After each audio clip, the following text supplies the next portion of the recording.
Hi, I'm Mina. And I'm Yules. Thanks for tuning in to Artificially Informed.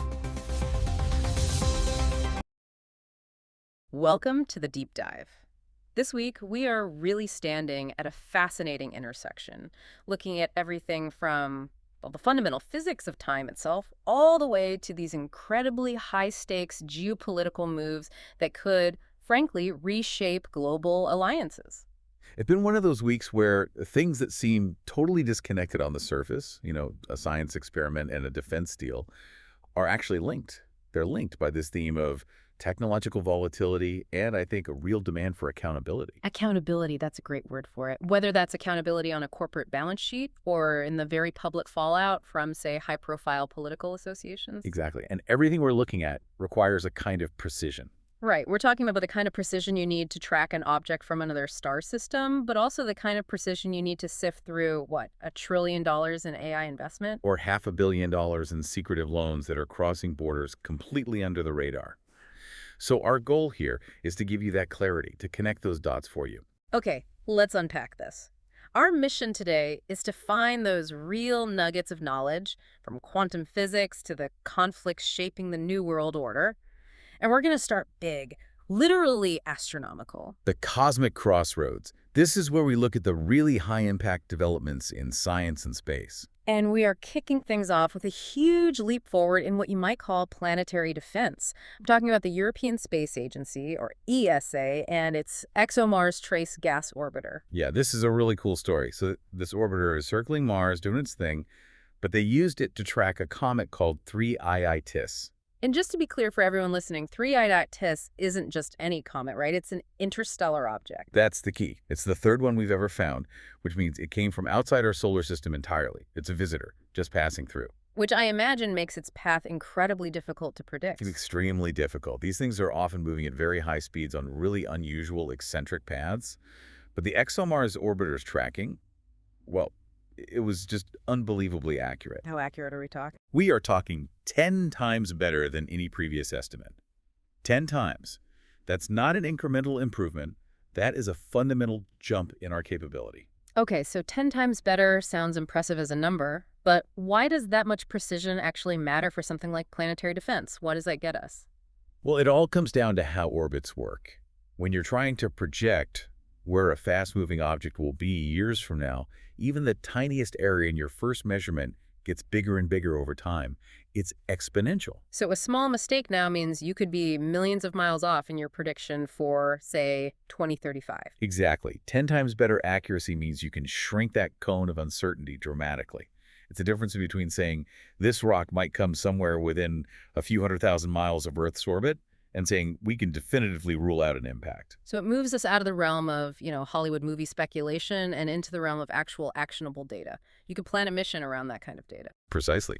And if you want to see this interstellar visitor, NASA, the National Aeronautics and Space Administration, is actually holding a live event.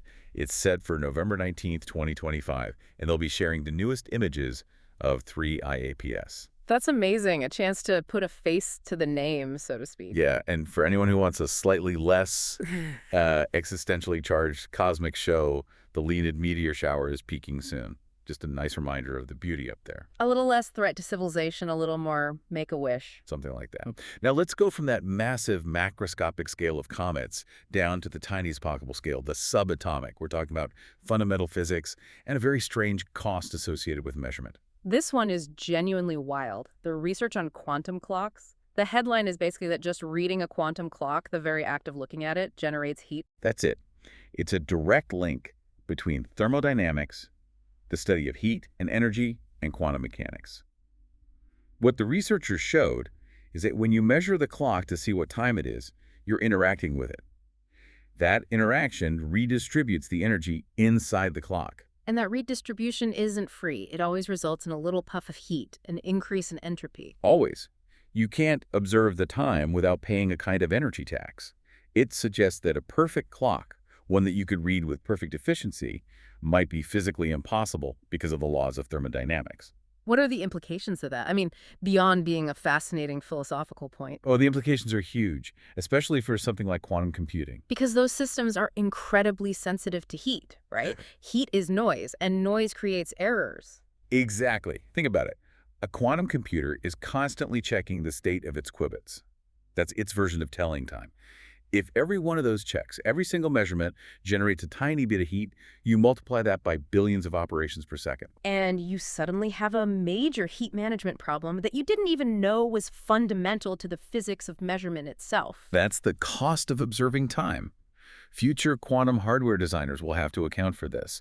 They'll need to budget energy not just for the calculation, but for the act of confirming the result of that calculation. It's a totally new kind of design challenge. Speaking of things costing time, let's talk about some major delays back in the world of large-scale space exploration, specifically NASA's Artemis program. Yeah, this is a big one. The Artemis III mission, which is the one that's supposed to actually land astronauts back on the moon, it's been pushed back. The new target is 2028. A 3-year delay from what we were hearing before. What's the holdup? In a word, Starship. The entire landing strategy for Artemis III depends on SpaceX's Starship vehicle, and it's just not ready. The development and, crucially, the safety certifications are taking much longer than anticipated. So the whole multi-billion-dollar NASA program is essentially held hostage by the progress of its most ambitious commercial partner. In a way, yes. It shows the risk and reward of these public-private partnerships. But it's not all bad news. The Artemis' second mission is still on track for early 2026. And that's the one that doesn't land, right? It just flies around the moon. Correct. It's a 10-day crew journey, a loop around the moon and back. It's a critical test of the Orion capsule and its life support systems. And we have the crew for that. NASA astronauts Reid Wiseman, Victor Glover, Christina Koch, and Jeremy Hansen from the Canadian Space Agency, or CSA. So a major milestone is still coming. But while the U.S. timeline is stretching out, India's is doing the complete opposite. Oh, India's ambitions are exploding. The Indian Space Research Organization, ISRO, is accelerating on all fronts. They're setting these enormous financial and technological goals. What kind of numbers are we talking about? Financially, they want to grow their space industry from about $8 billion today to $44 billion by 2033. And they're aiming to capture 8% of the entire global space market by 2030. 8% is a massive slice of the pie, especially with players like the US and China so dominant. How are they planning to do that? With a relentless launch schedule and ambitious missions, they're planning to triple their annual spacecraft production, for starters. That's aimed squarely at the commercial satellite launch market. And beyond just launches. They've got the Chandrayaan-4 mission planned for 2028, which is a lunar sample return. That puts them in a very exclusive club. They also plan to launch the first module of their own space station by 2028, and, the big one, send Indian astronauts to the moon by 2040. Wow. So this isn't just about national pride. It's a full-on strategic play for a major role in the new space economy. Absolutely. The space race is no longer just U.S. versus Russia. It's a multipolar, economically driven competition now. And that competition for resources and knowledge extends all the way out to the moons of Saturn. Let's talk about Enceladus. Right. Saturn's icy moon, the one famous for those giant plumes of water and ice shooting out from its south pole. New supercomputer modeling has given us a much better understanding of those plumes. What did the models show? Basically, that the moon is losing a lot less mass through those plumes than we first thought. The new estimates are that it's losing only about 20 to 40% of what earlier models predicted. Okay, so it's holding on to more of its water. Why is that significant for the search for life? Because it points to stability. If the subsurface ocean isn't venting into space as quickly, it means the internal environment, the temperature, the pressure, the chemistry around those potential hydrothermal vents on the seafloor is likely more stable and has been stable for longer. And stability is a key ingredient for life to emerge and sustain itself. Exactly. It makes the ocean of Enceladus an even more compelling target for a future mission to go looking for signs of life. It just looks more and more like a potentially habitable environment. So from potential resources on a distant moon, we're coming back home to a search for resources right here on Earth, specifically minerals vital for U.S. national security. This is NASA's GMEX mission. That's the Geological Earth Mapping Experiment. It's a really interesting use of NASA's high-altitude aircraft. Right, they're using the ER-2 aircraft flying at something like 65,000 feet. That's right.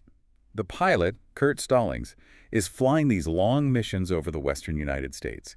And from that altitude, the specialized sensors on the plane can map the geology below in incredible detail. And they're not just mapping rocks, they're looking for specific things. They're looking for 50 essential mineral commodities. Think lithium, cobalt, rare earth elements, all the things you absolutely need for clean energy technology like EV batteries and for advanced electronics. So this is fundamentally about supply chain security, finding domestic sources of these critical minerals to reduce reliance on, say, China and other foreign suppliers.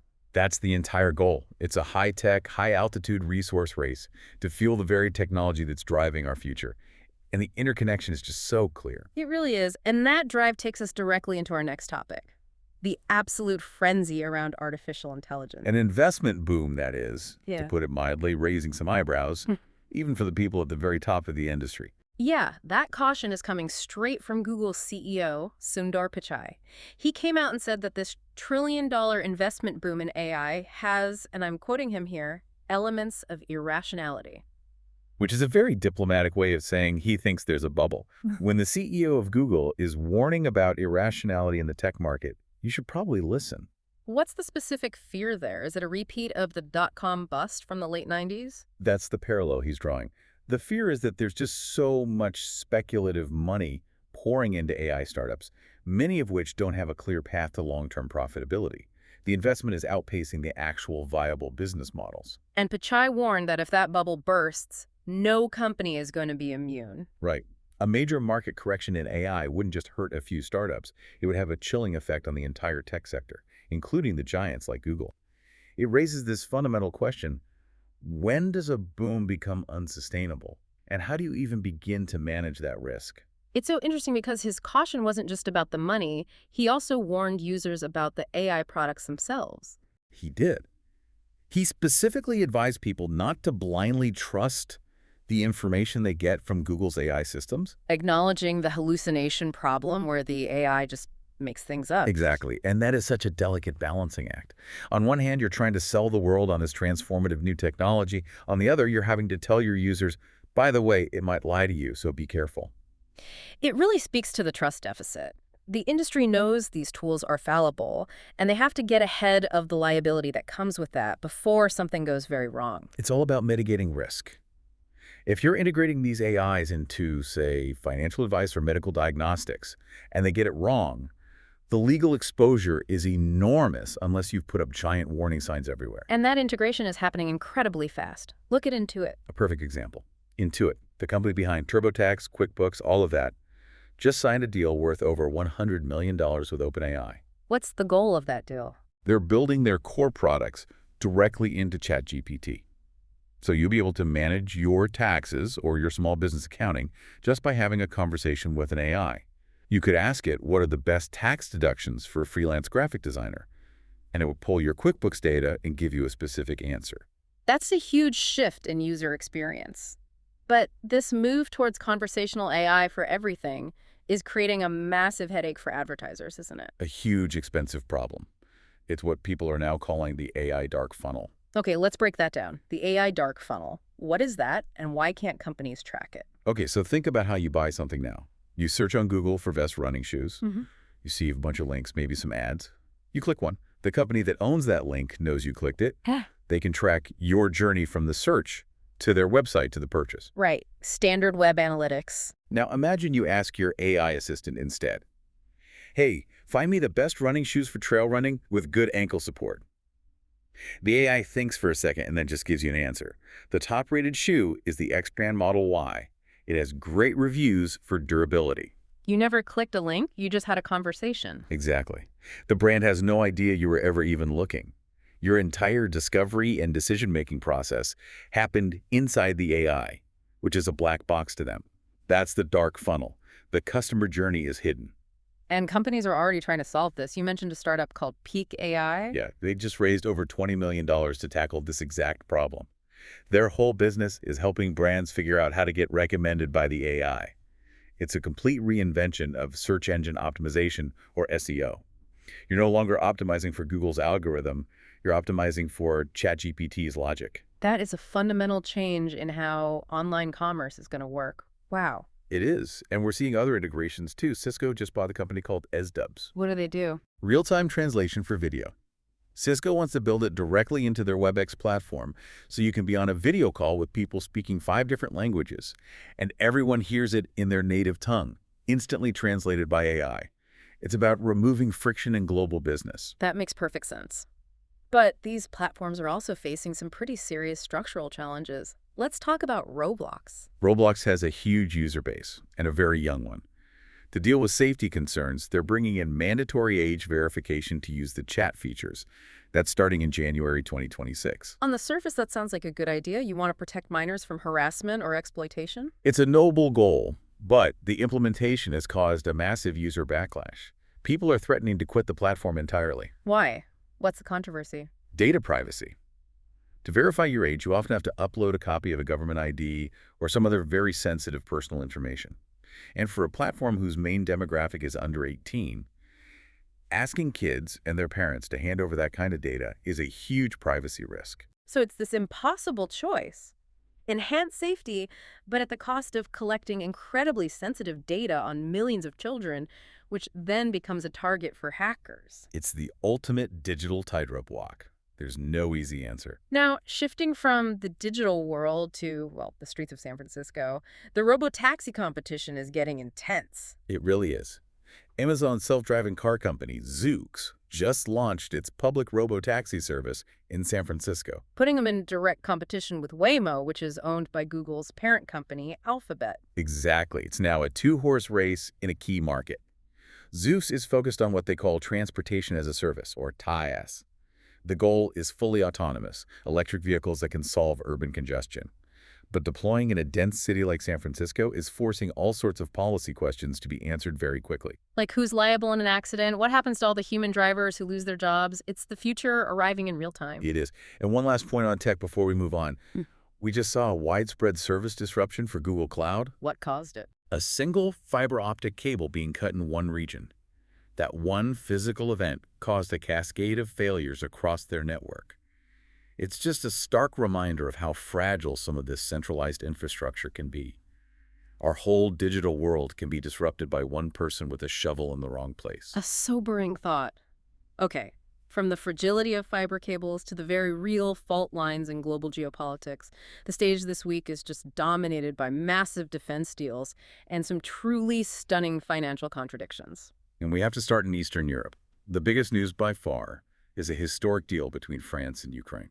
This involves French President Emmanuel Macron and Ukrainian President Volodymyr Zelensky, right? That's right. They signed a letter of intent for Ukraine to buy up to 100 French-made Rafale fighter jets, along with air defense systems. 100 jets, that is a huge deal. What's the value on that? The estimates are around $20 billion. It's Ukraine's first ever purchase of the Rafale, which is a very advanced multi-role fighter. This signals a major pivot for their military, moving towards integration with top-tier European hardware. And the Rafale is a very capable platform. It's known for its electronic warfare suites, its versatility. It's a huge upgrade for their Air Force and a clear sign of a long-term strategic alignment with Western European defense manufacturing. But, as you'd expect, Russia had a very different take on the deal. What was their response? Russia's former president, Dmitry Medvedev, immediately condemned it. He claimed the deal wasn't about defense at all, but was just a corrupt scheme for Western powers to launder money through the Ukrainian government. So immediately trying to undermine the legitimacy of the deal by painting it as corrupt. That's a classic information warfare tactic. Absolutely. And these tensions are now spilling over the border directly into NATO territory, specifically Poland. What's happening in Poland? The Polish Prime Minister Donald Tusk came out and publicly announced that an unprecedented act of sabotage on a key rail line was carried out by 2 Ukrainians who were allegedly working for Russian intelligence. And that rail line is the main artery for getting military aid from the West into Ukraine, isn't it? It's the critical lifeline. An attack on that infrastructure, if confirmed to be state-sponsored, is a massive escalation.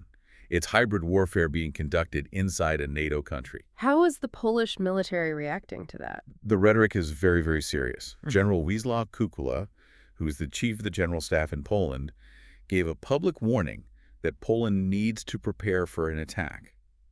And he drew a direct and very chilling comparison to the atmosphere in Europe just before the start of World War II. Wow. When military leaders start using that kind of language, it's meant to send a very clear message about their perceived level of threat. It is, and we're seeing this broader rhetorical shift across Europe. In Germany, a major political figure, Friedrich Merz, was openly lamenting the end of the post-war world order, the 80 years of transatlantic stability we've gotten used to. And at the same time, we're hearing these incredible proposals about Ukraine's future role. An incredible proposal. An EU defense chief suggested that once the war is over, Ukraine's huge, battle-hardened military could actually serve as an additional security guarantee for the rest of Europe. That is a complete reversal. It reframes Ukraine from being a recipient of aid to being a future cornerstone of European security, a strategic buffer, and a deterrent force. It's a sign that European leaders are starting to think about a future security structure that is less dependent on the United States. Okay, here's where it gets really interesting.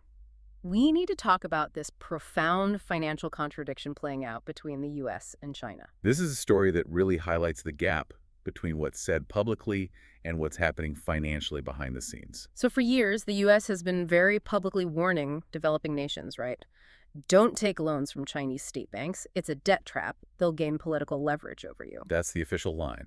But the reality is a massive paradox. It turns out the United States itself is a huge recipient of that very same Chinese state money. How much are we talking about?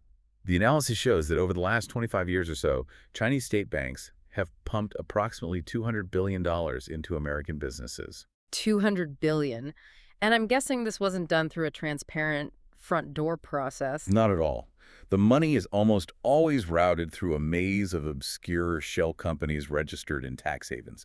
We're talking about the Cayman Islands, the British Virgin Islands, Bermuda, all designed to make the money untraceable and to hide its origin as Chinese state capital. And what kinds of businesses is this money going into? That's the most concerning part. It's not just random investments. It is strategically targeted at critical U.S. tech sectors: advanced robotics, semiconductors, biotechnology. So Chinese state capital is quietly buying stakes in the foundational technology of the American economy, raising all sorts of national security red flags. It's a massive contradiction. The U.S. government is benefiting from the very system of opaque Chinese capital that it publicly warns the rest of the world to avoid. It's a clear case of do as I say, not as I do. And you said this disconnect also applies to the whole de-dollarization debate. It does. You have the BRICS nations talking openly about trading in their own currencies to move away from the dollar. But at the same time, the U.S. is also using its own narratives to sort of obscure what's really happening. What do you mean by that? I mean, there's a real bipartisan reluctance in Washington to have an honest conversation about the long-term challenges to the dollar's dominance, because addressing it would mean making some very difficult, politically unpopular decisions about spending and debt. So it's easier to focus on geopolitical rhetoric than on economic reality. Everyone's talking geopolitics, but they're all still following the money. Okay, let's shift our focus now to the Middle East.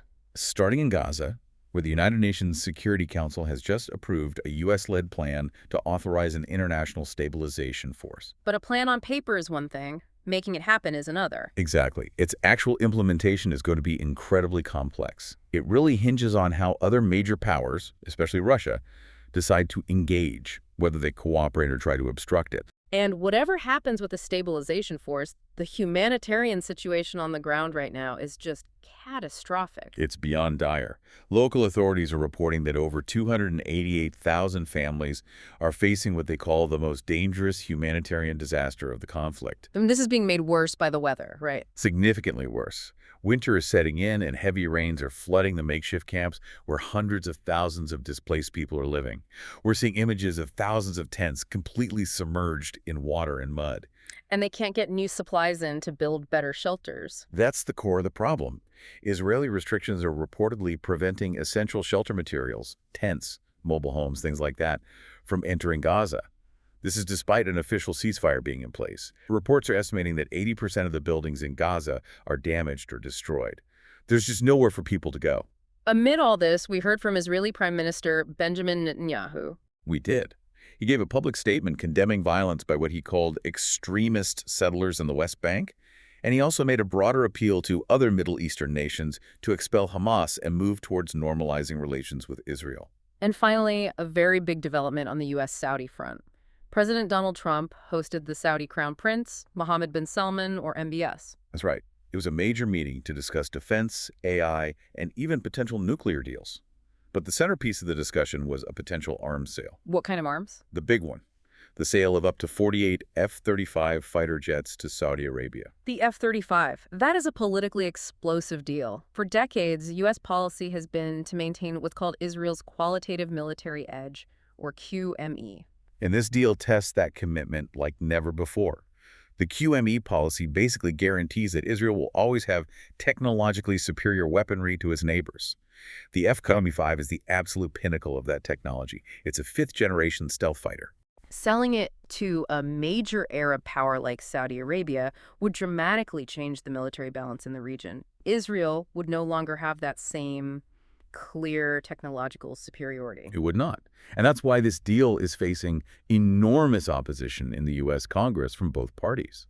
There's a deep-seated commitment to upholding the QME, even as the Trump administration wants to forge a closer strategic alliance with Saudi Arabia against other regional threats. It's a major foreign policy dilemma. Absolutely. Okay, let's move on and talk about politics, policy, and this recurring theme of accountability, starting with the Jeffrey Epstein files. The fallout from the release of those files has been swift, with a major political reversal and some very serious personal consequences. The political reversal came from President Trump. It did. Initially, he seemed to be resisting calls for the files' release, but he did a complete U-turn and ended up publicly urging Republicans to support making them public. What prompted that change of heart? It seems to have been strong pressure from within his own political base. Figures like Congresswoman Marjorie Taylor Greene and Thomas Massie were very vocal about demanding transparency, and they really mobilized grassroots support for it. So it's a case of a political leader having to follow the momentum of their own party on an issue that has captured public attention. It appears so, and the personal consequences have been severe. Former Treasury Secretary Larry Summers announced he is stepping away from public life altogether. That's a huge step. Why? Emails emerged that detailed his past associations with Jeffrey Epstein. In his statement, Summers expressed deep shame over the matter. It's a staggering reputational cost. And it creates a ripple effect, right? Summers was connected to major institutions like Harvard and OpenAI, and now they're all having to re-examine their own connections and vetting processes. The shadow of association is proving to be career-ending for some. And we also have to mention the rhetoric surrounding this. There was an incident at a press conference where President Trump was asked about the Epstein files by a female reporter. And his response was to call her quiet piggy. Yes. That remark immediately became a major story in itself, sparking widespread discussion about presidential temperament, respect for the press, and the use of gendered insults from the highest office. Okay, let's shift across the Atlantic to the UK, where the government is rolling out a massive and highly controversial overhaul of its asylum and immigration system. The Home Secretary, Shabana Mahmood, unveiled what she called an unprecedented plan. But critics are using a very different word, dystopian. What's in the plan that's so controversial? It's a raft of extremely restrictive measures. We're talking about the deportation of entire families, including children, if their asylum claim fails. It also proposes a 20-year minimum wait time before someone can get permanent legal status, and even gives the government power to seize assets from asylum seekers. Wow. What's the government's justification for such drastic policies? The argument, supported by Prime Minister Keir Starmer, is that the UK's current system is too generous and acts as a pull factor, encouraging people to come. They claim these harsh new rules are necessary to control the numbers and restore public faith in the system. And the criticism. It's been fierce. Opponents, including many from within the Prime Minister's own Labour Party, are calling the proposals cruel and a violation of basic human rights. The idea of deporting children is particularly toxic for them. They're labeling it as morally bankrupt. And there's a fascinating statistical twist to this whole debate, isn't there, about the migration numbers themselves? There is. The UK's Office for National Statistics just had to revise its net migration data. It turns out the actual number of migrants was 20% lower than they first reported. 20% is a huge revision. What was the reason for the error? The main reason was that they had underestimated how many British citizens were leaving the UK. So while immigration was high, emigration was also higher than they thought. Which really complicates the political narrative, doesn't it? The government is proposing this emergency-level, drastic overhaul based on a crisis that the new data suggests might not be as numerically severe as they claimed. It creates a real disconnect between the political rhetoric and the statistical reality. From government policy to corporate accountability, there's a major trial underway in France involving the cement giant Lafarge. That's right. Lafarge is on trial for a very serious charge: complicity in crimes against humanity. What are they alleged to have done? The accusation is that during the Syrian civil war, Lafarge made payments to various jihadist groups, including some that are now considered terrorist organizations, in order to keep its cement factory in Syria operational. So they were essentially paying armed groups for protection to continue their business in a war zone. That's the allegation. And it raises this immense ethical question about corporate responsibility. Can a company justify funding armed groups, even indirectly, just to protect its assets and maintain business continuity? This trial could set a huge global precedent for how multinational corporations are held accountable for their actions in conflict zones. Elsewhere, we have more tragic news from Nigeria highlighting the ongoing security crisis there. Gunmen attacked a high school in Kebbi State in the northwest of the country. They abducted 25 female students and tragically killed the school's vice principal. This is part of a horrifying recurring pattern of mass kidnappings from schools in that region, isn't it? It is. These armed gangs, often just called bandits, have made business out of it, kidnapping students for ransom.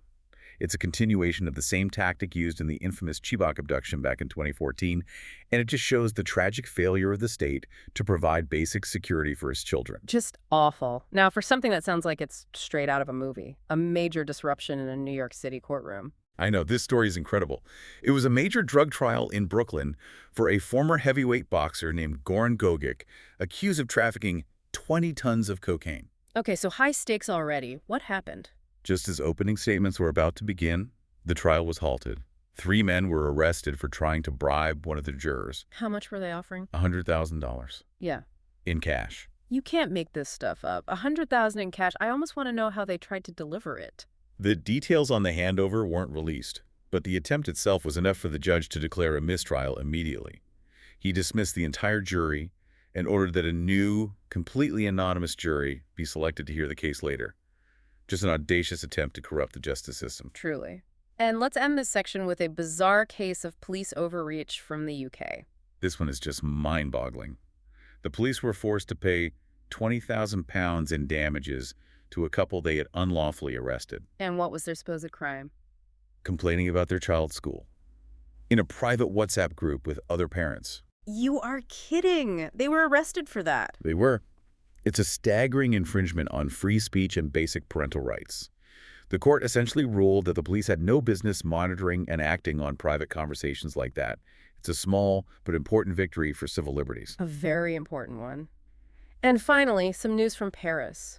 The Louvre Museum had to close one of its famous galleries. That's right, the Campana Gallery, which is where they keep their incredible collection of ancient Greek ceramics. The closure is temporary. What's the reason? A routine safety audit found structural weaknesses in some of the main supporting beams in the gallery, so a necessary precaution.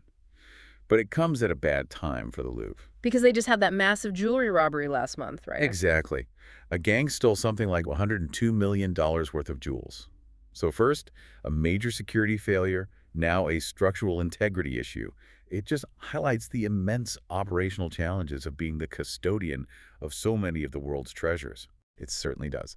Okay, let's shift gears now and do a quick run-through of some of the major shifts in health, environment, and culture from around the world. Starting with a public health warning that's pretty concerning, health officials are sounding the alarm about a new flu strain. It's called H3N2 subclade K. And it's already causing problems. It is. We're seeing increased outbreaks in Canada and the UK.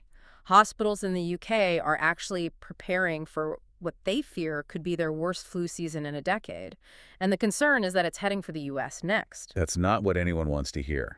And from a health threat to a truly shocking corporate ethics scandal involving Nestlé. This is a really serious story about global health equity. A new report accuses Nestlé of adding sugar to its baby food products like Cerelac that are sold in Africa, Asia, and Latin America. But not in Europe. That's the shocking double standard. The exact same products sold in its European home markets are sugar-free. So they have one formula for wealthier nations and another, less healthy one for developing nations. It appears so. The report found that a serving of Cerelac in Thailand, for instance, has 6 grams of added sugar. In Ethiopia, it's over 5 grams.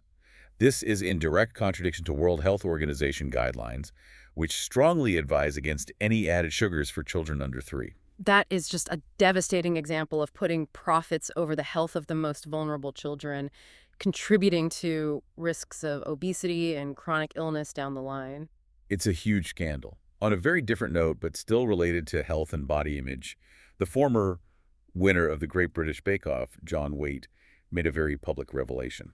He revealed that he has been using steroids. Yes, and he was very open that it stemmed directly from a deep dissatisfaction with his body image and the intense pressure he felt to achieve a certain kind of physique. His honesty about it is so important. It opens up a needed conversation about body dysmorphia and mental health, especially for men, where it's often a taboo subject. It absolutely does. It shines a light on those unattainable standards and the very real dangers people face when they try to achieve it. Now, turning to the environment, we have some tragic news out of northern Italy. Devastating mudslides in a town called Brazzano di Cormons.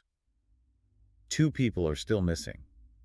It's just another terrible example of a region's vulnerability to the effects of climate change, specifically much heavier and more intense rainfall. And on that topic, we have some very pointed commentary coming out of the COP30 climate negotiations. Yes, a sharp critique about the failure of climate funding. The argument is that developing nations are being pushed to focus on adaptation indicators, measuring their climate risks, while the developed world has still failed to deliver on its promise of $300 billion in climate finance. And there's a great analogy used to describe the situation. A perfect analogy. Yeah. The author said that focusing on measurement without providing the money to fix the problem is like weighing a cow without feeding it. That says it all. You're just documenting the decline without providing the resources to stop it. It highlights that huge gap between diplomatic promises and the actual financial follow-through needed to help people adapt. And in China, they're dealing with a massive environmental challenge of their own making, their electric vehicle fleet. It's the downstream consequence of a successful policy. China had 36 million EVs on its roads now, which is incredible. But the batteries from the first wave of those cars are now reaching the end of their lives. Creating a potential mountain of toxic e-waste. Exactly. So Beijing is now pushing very hard to expand its battery recycling programs. The goal is to create a circular economy where all those valuable materials, the lithium, the cobalt, are recovered and put back into new batteries. It's essential if they want their EV revolution to be truly sustainable. It is. Okay, let's wrap up with a few highlights from the world of sports and culture. And the biggest spectacle is definitely happening in the boxing ring.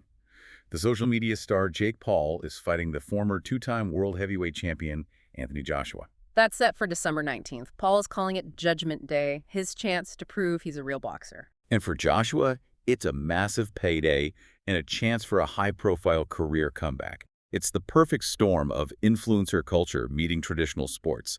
It's pure spectacle. And speaking of big money in sports, the French soccer star Kylian Mbappe is in a huge dispute with his former club. A massive dispute. He's suing Paris Saint-Germain, or PSG, for 263 million euros in damages. It's a very messy, very public financial battle that exposes the high-stakes contract wars in elite European football. In the media world, Vanity Fair magazine stepped into a bit of a controversy. They did. Their big annual Hollywood issue was themed "Let's Hear It for the Boys," and it featured an all-male cover, Which, predictably, did not go over well. It sparked an immediate backlash about gender representation and diversity. For a magazine that has historically championed women in Hollywood, it was seen as a very tone-deaf move, and it reignited a lot of debate about who gets celebrated in the media. And finally, some good news for music and sports fans in the UK. Yes, the government is finally moving to outlaw the reselling of event tickets for more than their face value. Taking direct aim at the ticket touts and scalpers. Exactly. The goal is to stop individuals and bots from buying up all the tickets to popular events and then selling them on secondary markets for exorbitant profits. It's a big win for fair access for actual fans. It certainly is. Well, we have covered an incredible amount of ground today, from the heat generated by just observing a quantum clock to the very real financial cost of a $20 billion jet deal. And that theme of accountability just kept coming up, didn't it? Whether it was Larry Summers stepping down over his past associations or huge corporations like Nestle and Lafarge being forced to answer for their ethical conduct. So what does this all mean? I think the single biggest takeaway for me is this widening and often hypocritical gap between what powerful global actors say and what they actually do. The U.S.-China financial story is the perfect encapsulation of it. You have a nation publicly warning the world against taking on opaque Chinese state loans, while it is simultaneously one of the biggest beneficiaries of that exact system.